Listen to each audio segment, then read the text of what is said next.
Visayas, Mindanao, iikutin naming dalawa ni Chef Babes Austria para mas palinamnamin pa ang inyong mga lutuin. Welcome po dito sa Biyaheng Namnam. Ngayon, pasasarapin naman natin ang lutuing sikat sa Batangas at Laguna, ang sinaing na tulingan. Sinaing na tulingan ala namnam?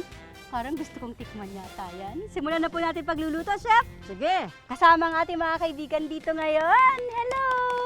So ito ng ating tulingan, meron na siyang hiwa, slit, no? Opo. Para tumalab at maging malinamnam ang paglagay natin ng namnam tomato. Okay. Okay. Itong ganitong kaliit ay hindi na natin pipigain, no? Siguro mas malaki pa ang size dito. Dapat pigain traditionally, pinipress lang ng ganyan. Opo. Ba? Kasi mabibili mo ng talagang naka-flat, okay? Pipina siya. Oo, pipina Opo. siya. Yung mga ganitong kalaki. Opo. Since baby pa to, palagay ko is tama lang ang kanyang flesh na ganyan. Okay. na So wala na, nakaasa. hindi na pipit-pitin po. Oo. Ano? So, lalagyan na natin ito. Magkukumbay tayo.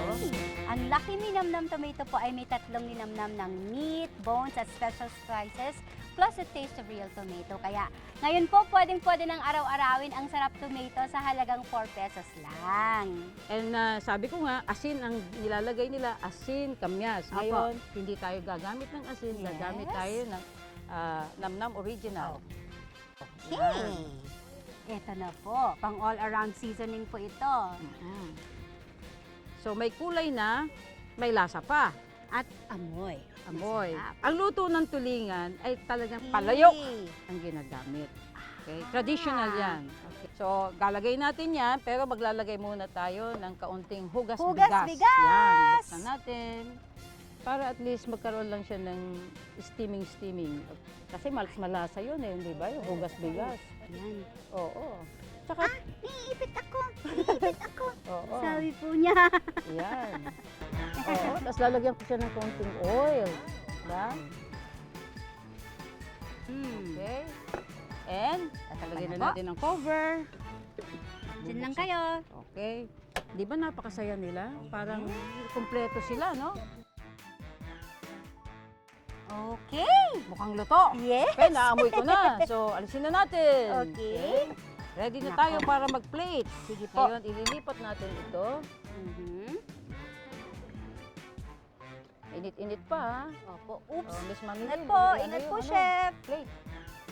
Yan, ang baby. Uy! Okay, galing ano? Hindi lang yan ha, kahit mainit-init ito ha. Hawakan natin ng ano. Hello. Kasi yung sauce niya, di ba, nag-reduce na oh.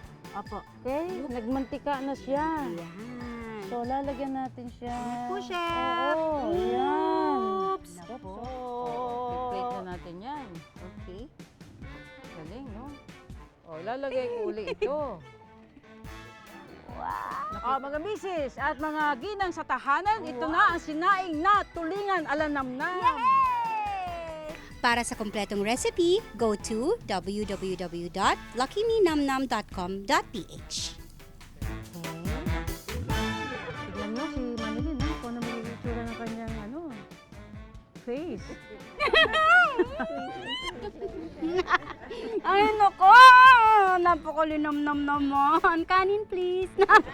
Hindi, napakalinam naman. Alam niyo po, yung gusto ko rito siya, simpleng-simple lang po yung ingredients na kinailangan natin. Napakadali pa niyang gawin, pero winner sa sarap. Nako, mga mami, mga misis, dapat mo gawin niyo rin ito para sa inyong mga family. Siguradong magugustuhan nila. Basta lagi niyo pong tatandaan, meron tayong dalawang namnam.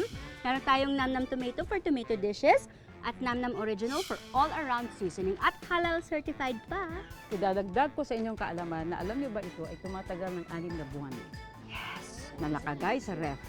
Kaya mas Ah. matagal, mas masarap. Yan ang sikreto. Hmm. Kaya, para laging happy ang kainan, all you need is love and namnam.